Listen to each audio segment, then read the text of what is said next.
Hey Bowtie Nation, Joseph Hogue here, and right there with you in this market, feeling like a piñata at a 5-year-old's birthday party, just getting whacked from every direction. Even as stocks have rebounded, the S&P 500 is still down 6% on the year, and with growth stocks like Nvidia into bear market territory, down 20% and more. But you're in the right place, because I found 5 monthly dividend stocks that haven't just beaten the market, they've drop-kicked it by as much as 18% this year, and that's on top of the 11% average dividend yield they're paying you in cash every single month. I'm going to reveal those 5 monthly dividend stocks to buy, why monthly payers are beating the market right now by so much, and how much to invest to make your dividend stocks pay your bills. And let's get started with Gladstone Investment, ticker GAIN, the lowest dividend yield here at just under 7%, but a great long-term monthly dividend stock. Gladstone has beaten the market by more than 10% this year on top of that dividend, but by the end of the list, I'm going to show you stocks that have beaten the S&P 500 by as much as 18%, and one paying a 16% dividend yield. Gladstone is a business development corporation, a BDC, for what's called middle market companies. These are U.S. companies with earnings in the range of 3 to 20 million, so not quite big enough to list on the stock market, but still big enough to need more credit and funding that can be provided by a normal bank. And not only does Gladstone make loans, but it also takes an equity ownership in these companies, which helps to drive Gain's history of returns on equity, which is well above the industry average.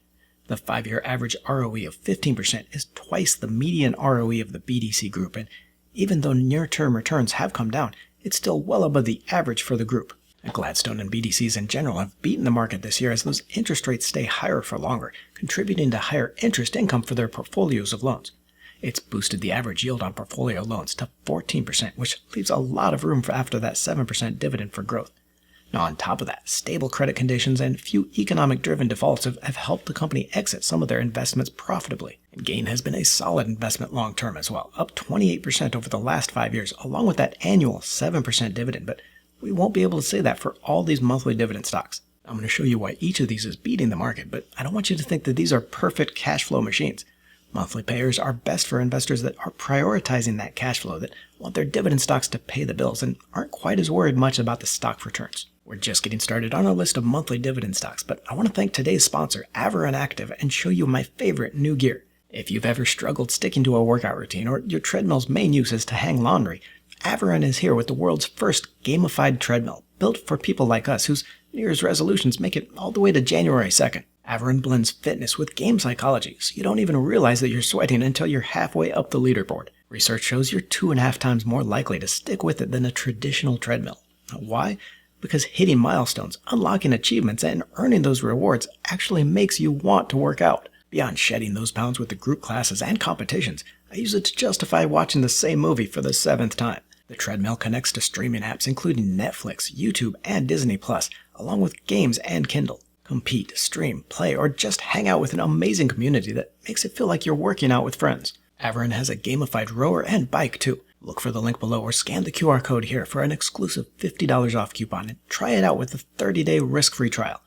Go try it and I'll see you on the leaderboard. Back to our list with Oxford Square Capital, ticker OXSQ, another business development corporation with a list-topping 16.5% dividend yield. At that rate, you're making over $137 a month cash on a $10,000 holding, but stick around and I'll show you exactly how to calculate your dividend payments and how much to invest to pay the bills. Now, Oxford has a similar business model to Gladstone, though it doesn't take quite the equity position that we saw with Gain.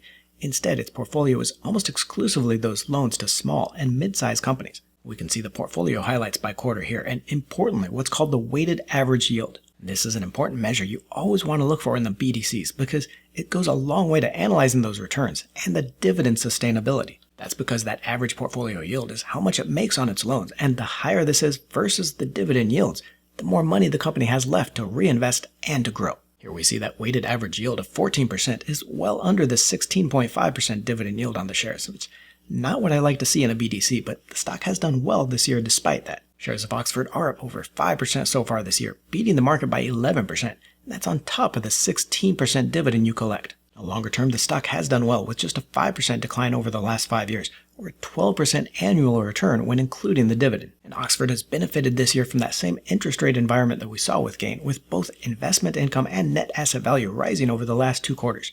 It's helped the stock outperform, but I'm a little worried about that gap between the portfolio yield and the dividend yield going forward. We've still got 3 more monthly dividend stocks to highlight, including one that's beaten the market by 18% this year. But nation, there's a more important message here.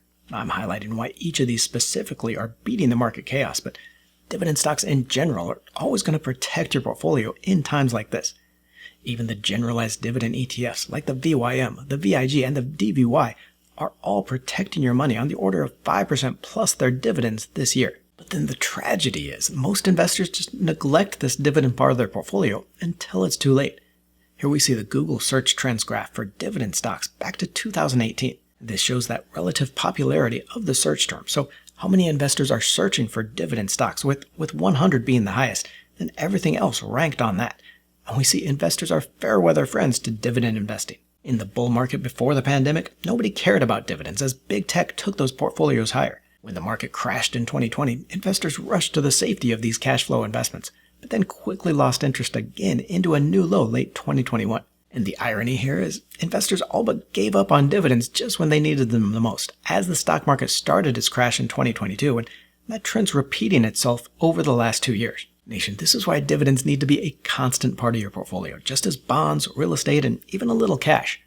Now, for those of you still with decades left to invest, a higher focus on growth, or that just don't need that cash flow, dividend stocks can be as little as 10 or even 20% of your portfolio, but every investor needs some money in these safety stocks.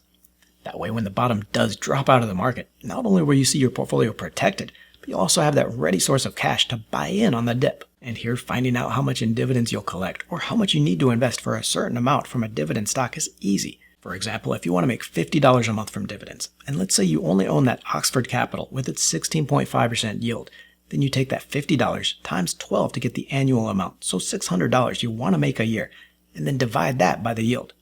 To make that $600 a year or $50 a month, you need to invest just over $3,600 in shares of Oxford Capital. And of course, to find out how much you'll collect from an amount, you just take the amount invested times the dividend yield. Back to our list, and easily the most popular monthly dividend stock, Realty Income, ticker O, with its 5.6% dividend and 30 consecutive years of increasing that payment. Realty Income is the 7th largest REIT in the United States with 335 million square feet and over 1,500 tenants. Its popularity comes from that track record of 30 consecutive years in dividend increases, with cash paid out every month. The company has recently started diversifying its property and tenant base, buying into casino and leisure with Wynn Resorts, and then data centers, but 73% of its total rent is still from that brick-and-mortar retail, mostly in grocery, convenience, and dollar stores and pharmacy. Shares of Realty Income have bounced 7% higher this year, beating the market by 13%, plus its dividend yield, and while the last couple of years have been rough, this one is up 7% over the 5-year period, a positive return on top of that cash payment. Realty Income has benefited this year from both a recovering real estate environment and a bounce from its oversold conditions. Shares lost a third of their value during the historic Fed rate hike period from 2022 and have just started rebuilding some of that value over the last year. Overall, real estate is the 4th best performing sector this year, with the Fed's interest rate cuts bringing hope of lower rates for the group. Going forward, the inflation hedge appeal of real estate should help the stock along with its history of reliable dividend payers with the properties leased to stable companies. Next up here, another BDC in Ellington Financial, ticker EFC, with its 11.9% dividend, the 2nd highest on our list. Ellington is another BDC here, and you can see I've highlighted the average yield on loans for its credit and agency segments. And credit loans are 86% of the portfolio, but just at under 10%, they don't quite cover the dividend yield. That rate on agency loans is even lower, though the company can use some leverage to still meet its dividend payments without a cut. Shares of Ellington are up almost 9% so far this year, beating the market by 14% in just the first 4 months and producing a solid 21% return over the last 5 years. That is a 16% annual return, including the dividend. This next monthly dividend stock has beaten the stock market by 32% this year, and that doesn't even include its 15% dividend. But in all this market chaos, Nation, there is one investment I don't worry about in my portfolio: my exchange-traded funds. ETFs hold so many stocks that I don't worry about the one stock crashing, and I found one ETF that every investor should be buying right now. Check out the video here in the corner for the best ETF for 2025 and beyond. Now, it's not the highest dividend on our list at just over 7%, but EPR Properties, ticker EPR, has blown away the market this year. The company owns almost 346 properties in 44 states and Canada, worth over $6.9 billion, and leased out to over 200 tenants. And it's well diversified across the entertainment industry. This 37% exposure to theaters has worried the market over the last few years, but is now stabilizing. EPR is built on the idea of growing consumer spending for those experiences, the things we do to create those memories. Americans, especially millennials, are spending more on these experiential outings rather than just buying things. This year's $1.2 trillion is reaching over pre-pandemic levels. Shares here are up over 12.5%, beating stocks in the S&P 500 index by more than 18%. This one has also produced the highest long-term return as well, up 59% over the past 5 years, for a 10% price return on top of that dividend. Gamify your workout and blast through your goals with Avarin. Look for the link to Avarin in the description for an exclusive coupon for $50 off when you use the code MONEY50, or click on the video to the right for the one ETF I'm buying right now. Don't forget to join the Let's Talk Money community by tapping that subscribe button and clicking the bell notification.